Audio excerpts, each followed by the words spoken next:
ভিডিওতে Cramer's rule তোমরা যেভাবে সমাধান করেছ সরল সমীকরণ সমূহের, সেক্ষেত্রে সেট অফ ইকুয়েশনসের ধরো একটা 3 ভেরিয়েবলসের একটা equations a11x a12y a13z = b1, similarly তিনটে ইকুয়েশন আছে, সেটা তোমরা সলভ করতে শিখেছ বাই ফর্মিং 4 ডিটারমিনেন্টস।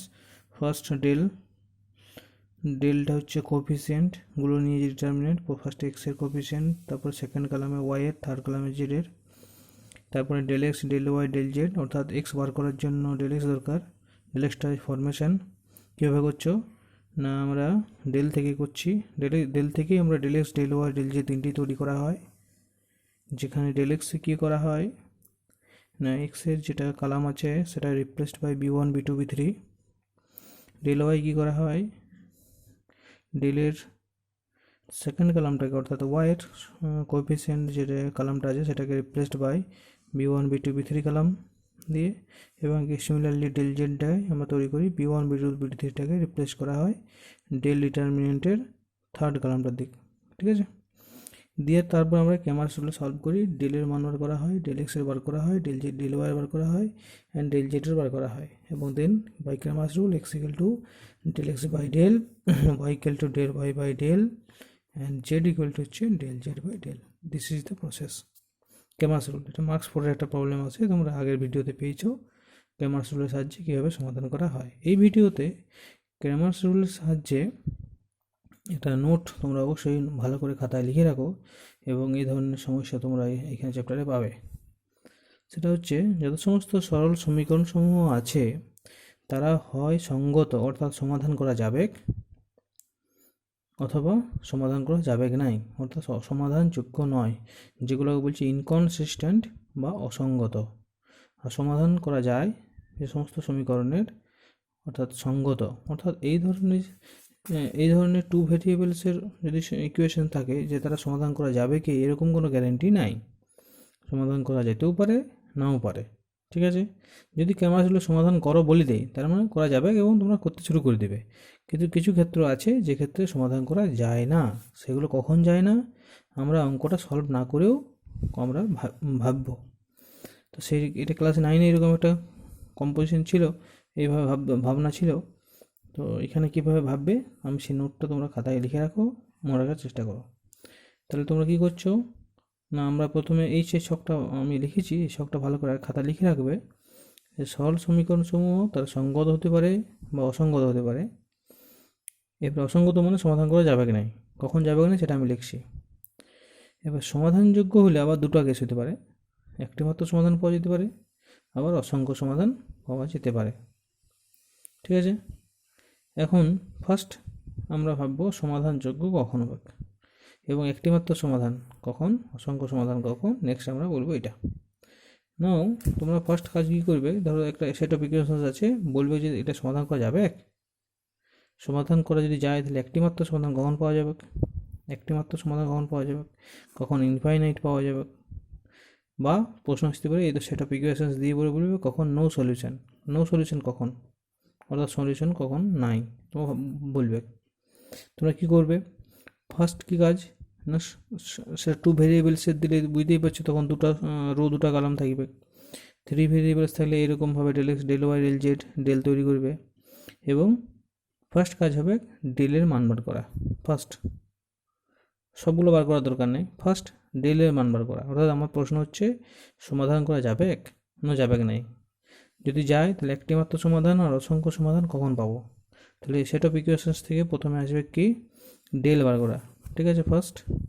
এবার ডেলের মানটা 0 হতে পারে বা নট ইকুয়াল টু 0 হতে পারে, ঠিক আছে।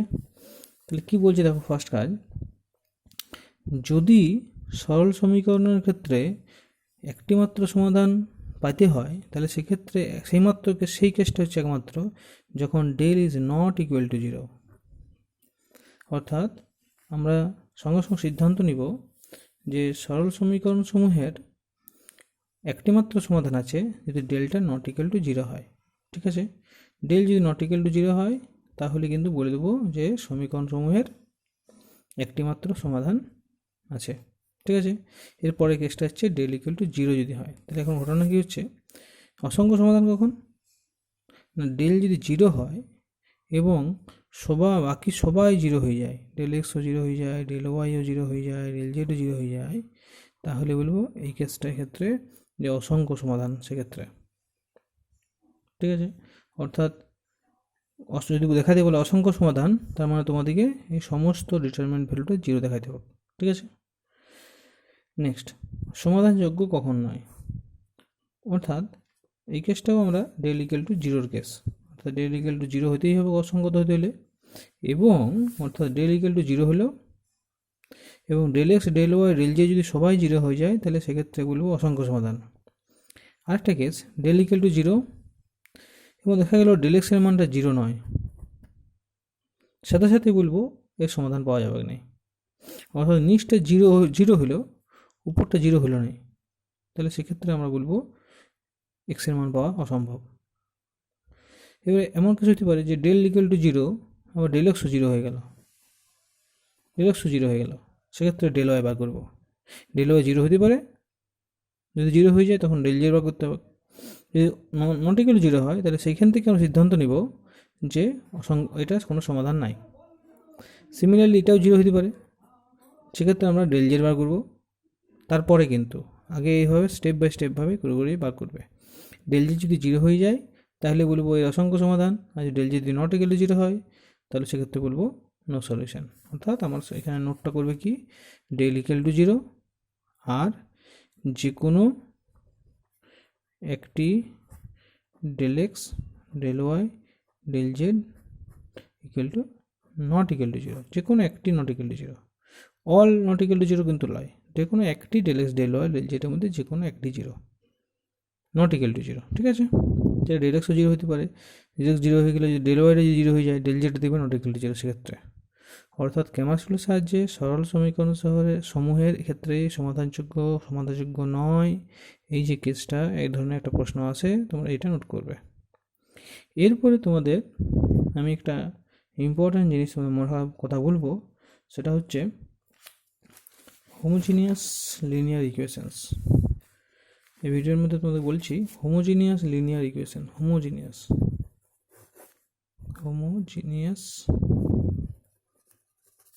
Linear equations. ঠিক আছে, সমমাত্রিক রৈখিক সমীকরণ। ঠিক আছে, কীরকম রৈখিক সমীকরণ না, সেক্ষেত্রে এই B1 B2 B3 আর অল জিরো, অর্থাৎ এই দিস আর অল জিরো হবে। ঠিক আছে, অর্থাৎ কনস্ট্যান্ট টার্মটা জিরো হবে সেক্ষেত্রে। তাহলে লক্ষ্য করো এখানে একটা কেস, সেটা হচ্ছে কি, যদি B1 B2 B3 সব জিরো হয়ে যায়, তাহলে ডেল এক্সটা কী হবে, ডেল এক্স কী হবে, কারণ এটা zero zero zero zero zero zero, সেক্ষেত্রে কী হবে, দিস ইজ জিরো, কারণ একটা কালাম জিরো। ডেল ওয়াইটা কী হবে, জিরো। ডেল জেড কী হবে, জিরো। টু ভেরিয়েবলসে সে একই রকমভাবে del x del y zero হবে, কিন্তু ডেলের ব্যাপারটা আমরা বলতে পারছি না। অর্থাৎ আমরা যে এখানে নোট করছিলাম একটা ঘটনা, সেটা হচ্ছে কি না, সমাধান যোগ্য নয় কখন, যে তাদের একটা যে কোনো নট ইকুয়াল টু জিরো। কিন্তু সমমাত্রিক সমীকরণের ক্ষেত্রে আমরা বলতে পারি ডেল এক্সের মানও যা, ডেল ওয়াইও তা, ডেল জেডও তা, দিস আর অল জিরো। তার মানে কি কেস হয়ে গেল, এই কেসটা কখনোই হবে নাই। সমমাত্রিক সমীকরণ অর্থাৎ এই a1 x a11 x a12 y a13 z equal to zero, সব যদি কনস্ট্যান্ট টার্ম জিরো হয়ে যায়, এই ধরনের ইকুয়েশনকে বলা হয় সমমাত্রিক সমীকরণ, হোমোজিনিয়াস লিনিয়ার ইকুয়েশনস। সেই ইকুয়েশনসের ক্ষেত্রে এই নো সলিউশন কিন্তু কখনোই হবে নাই, সবসময় সমাধান পাওয়া যাবে। ক্লিয়ার? এটা কিন্তু খুব ইম্পর্ট্যান্ট, বহু জায়গায় এটা অ্যাপ্লাই আছে, এটা কিন্তু মনে রাখবার চেষ্টা করবে, কেমিস্ট্রির এটা খুব গুরুত্বপূর্ণ জায়গা। তার মানে হোমোজিনিয়াস লিনিয়ার ইকুয়েশনের ক্ষেত্রে আমার এই দুটি case.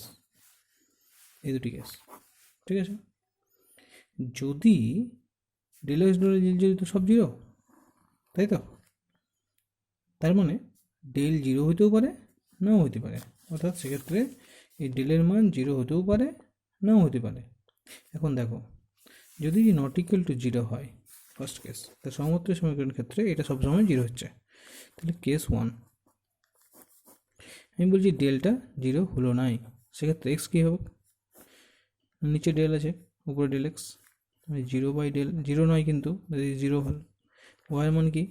Del Y by del, this is also zero. একই রকম করে জেডের মানটাও জিরো হবে, that is x equal to y equal to z সমান জিরো। অর্থাৎ হোমোজিনিয়াস লিনিয়ার ইকুয়েশনের ক্ষেত্রে খুব ইম্পর্ট্যান্ট একটা জিনিস মনে রাখবে যে del x del Y del z বার করার দরকার নাই, this are all zero. Delta বার করবে এবং ডেল যদি নট ইকুয়াল টু জিরো হয় সাথে সাথে বলবে তার শূন্য সমাধান আছে, শূন্য সমাধান আছে, ঠিক আছে। শূন্য সমাধানের বৈশিষ্ট্য কী তাহলে? হোমোজিনিয়াস লিনিয়ার ইকুয়েশনের ক্ষেত্রে শূন্য সমাধানের বৈশিষ্ট্য হচ্ছে del is not equal to zero. Clear? Next case 2, যদি ডেল জিরো হয়ে যায়, ডেল যদি জিরো হয়ে যায় অর্থাৎ del zero, del x zero, del y zero and del z zero, সেই কেসটা কি ক্যামাসের ক্ষেত্রে দেখ বলছি, কী বলছে?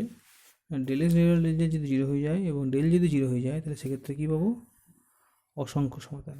তাহলে এইখানে অসংখ্য সমাধান মানে এখানে একটি মাত্র সমাধান, জিরো সলিউশন, যেটাকে বলছি আমরা শূন্য সমাধান, যেটাকে বলছি শূন্য সমাধান।